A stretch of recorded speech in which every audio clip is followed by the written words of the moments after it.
Hello and welcome to the Merle Unlocked podcast. I'm Merle. And I'm Locke. Set sail and low expectations for everything nerd, accompanied by a healthy, albeit shameful, helping, pointless banter, lack of focus, and questionably acquired knowledge. And more. And more. I wanted to get into simulators. There's a place for it. As far as pitching a simulator, it's very difficult. It's a very niche thing, I feel. When you say pitching, do you mean like a friend trying to pitch it to a friend to convince them to play a simulator with you? Yeah, I'm not a developer of any kind.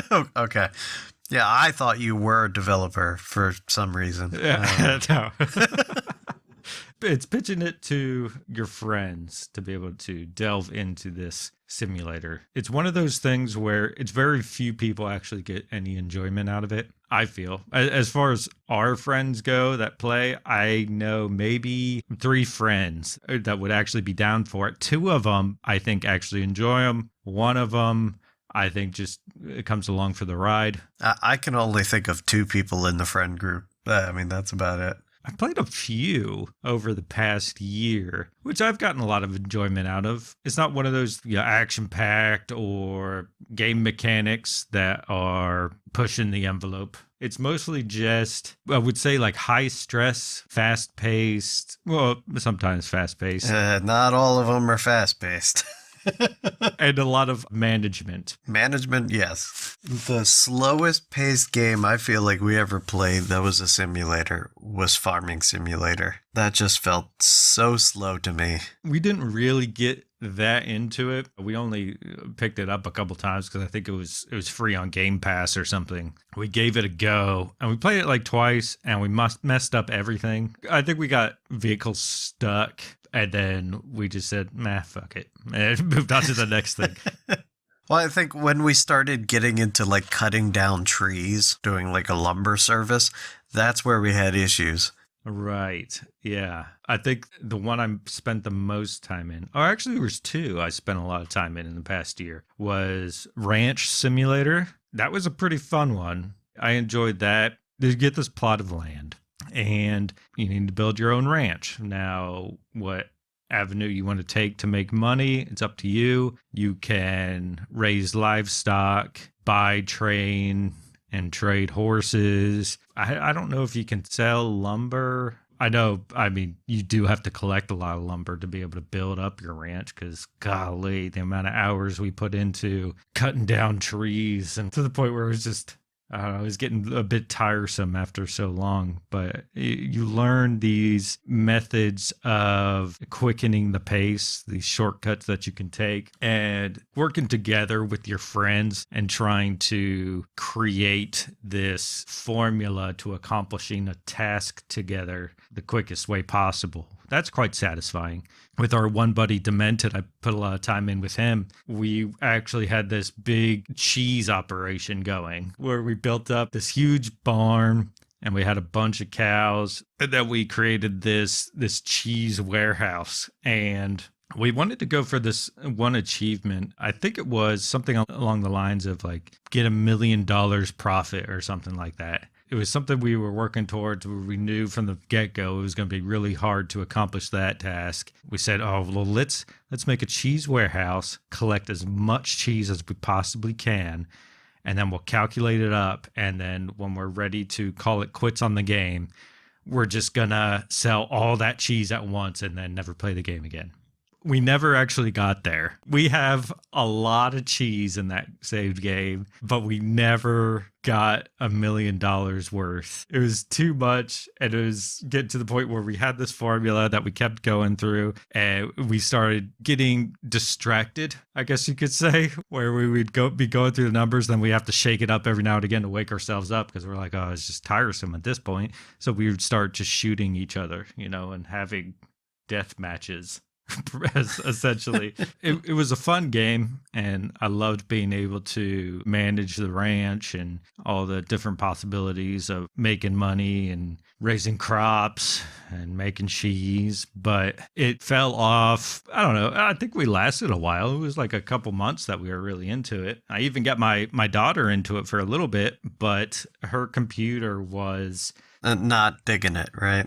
not quite up to the task because I gave her my old PC and it had like an old 770 in it. Ranch Sim, it's not a very demanding game, but it was demanding enough for her to have some really messed up looking graphics. Although she had a lot of fun, it fell off pretty quick for her. After that, I feel like the next game we really got into was Fast Food Simulator. I don't know if you checked that game out with us. Still have not played that with you guys. I was like, well, you know what? When it comes to picking out a game, and especially if I look at my finances, if I can't afford it and it doesn't look appealing enough for me to be like, I want to spend $20 on that game, I ain't doing it. Yeah, understandably so. If you look at a game and you don't look like you would be entertained to play it by yourself, it's not worth $20.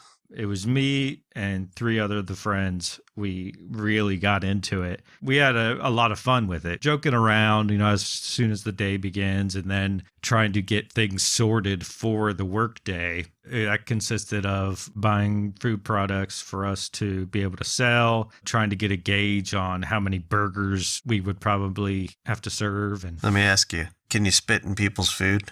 No, unfortunately, no. You know what? You can't do that. Definitely don't want to buy it. Well, it's not simulator enough. I don't know. I would definitely be able to appreciate a fast food simulator that actually gave more personality to the customers. Right. But it's not like one customer was more insufferable than the other. It was more so just a hello and am I happy with my order? Yes or no. It sounds very Mavis Beacon. You kind of go through it. Very monotone. Do you remember Mavis Beacon? There was one part of it where you would scan the items and you had to quick try to punch in the price for the number fast enough, or else it would error out and you would just toss the food on the floor. I don't know what happened to the food. It was just bad time. Maybe the customer got it for free. I don't know. And no, that's not one I ever remember doing. Yeah, it was fun. I used to like trying to type it as fast as I could. It was better than the car driving one where you had to type out full sentences so that your windshield wipers could wipe away bugs. And if you didn't type fast enough, you had a big car accident. And it's all because you just hit this stretch of road where there are flies out the wazoo. Oh, wait. So was Mavis Beacon, was that the typing or yeah, how to type it was on that, the keyboard like, typing assistant. Oh, okay. Yeah. That's right. Okay, I did do that. I don't remember mini games, though. Oh, I remember when I was doing it, it was just, here's the essay. You need to type the essay, and you have a certain amount of time to do so. Yeah, I also remember there was one with penguins, and if you didn't type it correctly, they would just get swallowed by seals or something. I don't remember what happened to the penguins, but it wasn't good. you wanted to make sure the penguins lived. That was the end game. We need more games like this to really send you into a panic so that you would type correctly, because bad things would happen otherwise. I'm thinking maybe it had evolved from when I did it to when you did it, because I do not remember. I would have been totally on board with mini games and such, but no, it was none of that. You missed out. You really missed out. I guess I did. Mine was boring. But other than those games, back to the topic at hand. Right. Going back to that fast food simulator. One of our friends, it was so funny because he would get so stressed out playing this game that he would always be really apprehensive whenever we'd say like, oh, let's play this game, fast food simulator. And he'd be like, oh no.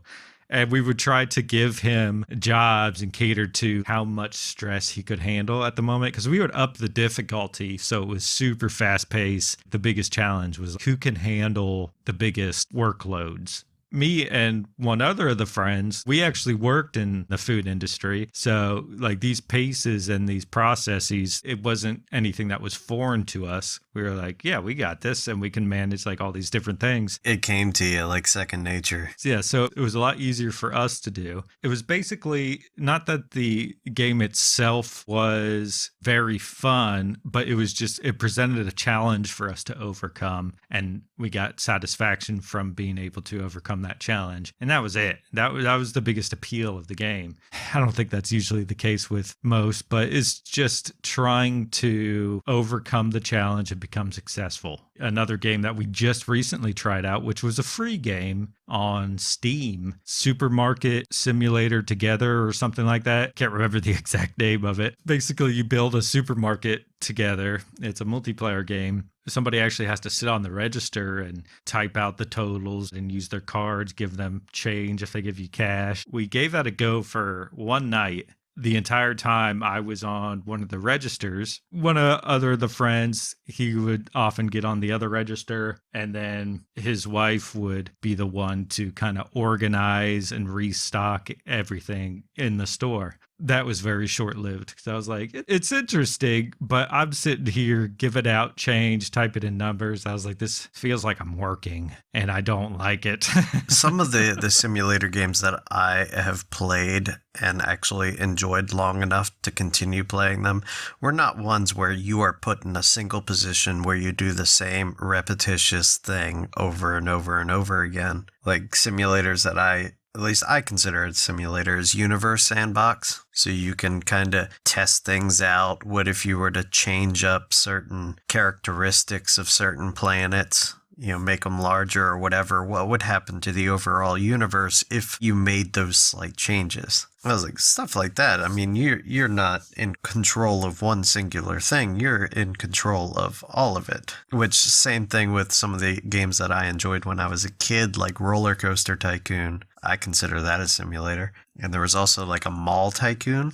So you would build and like make different shops. If I remember right, if one place wasn't making enough money, you could kick them out, replace it with something new that makes the mall enough money to keep it up and going. Those tycoon type games, those are pretty fun. I enjoy those a lot. They need to bring those back. I don't see enough of them. Well, here's the thing. Me and my daughter, we usually play this theme Park Tycoon, I think it's called, on Roblox. She'll pull me into that every now and again. That game's a lot of fun where you completely make the rides, right? It has like a particular theme, like if it's a roller coaster or something, and it'll give you sections of rails that you can build. And there's numerous other different themed things like water park rides, and you can make all the surrounding areas, like all the decorative type stuff, and put out paths and rails for making queues for different rides,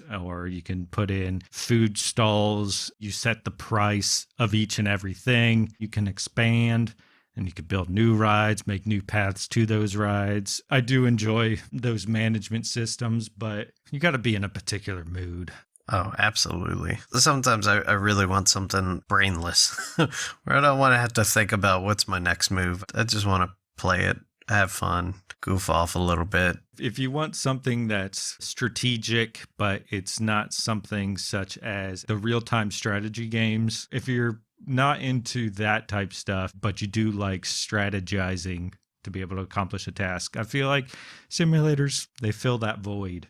And you can see it as an opportunity to learn something new, maybe a business or something that you've never done before, whether it's like cars. You've never operated on cars, so you do like a car mechanic simulator type game, and maybe you know a little bit more about cars without the consequence of possibly turning your car into a shitbox.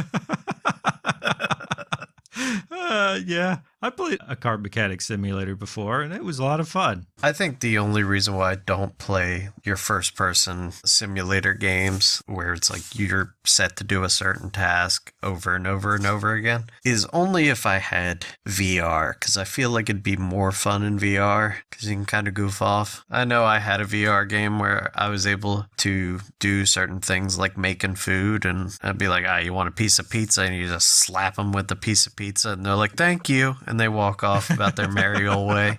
And that's fun to me because they're not going to get mad at you. Yeah. They're definitely fun. They hold a special place in my heart. Let's say that. A lot of these simulator games, they're oftentimes solo, but fun times when you have a multiplayer one and everybody has to come together amidst all the chaos and try to figure out a way to manage a system when we all have different opposing ideas. In that chaos itself, it's very entertaining. Merle likes to really test his friendships. Let's see how he can break them. No, I'm a good sport. I cater. Come on now. We're just going to overload our friends with tasks and watch them break down. If you want to break your friends, play some multiplayer simulators. Out with the times of playing Monopoly with your friends. In with the times of playing simulator games with your friends. We must break them. If you enjoy the Merle and Locke podcast, please consider becoming a patron by going to patreon.com/Merle and Locke or simply follow the link in the description. Thank you.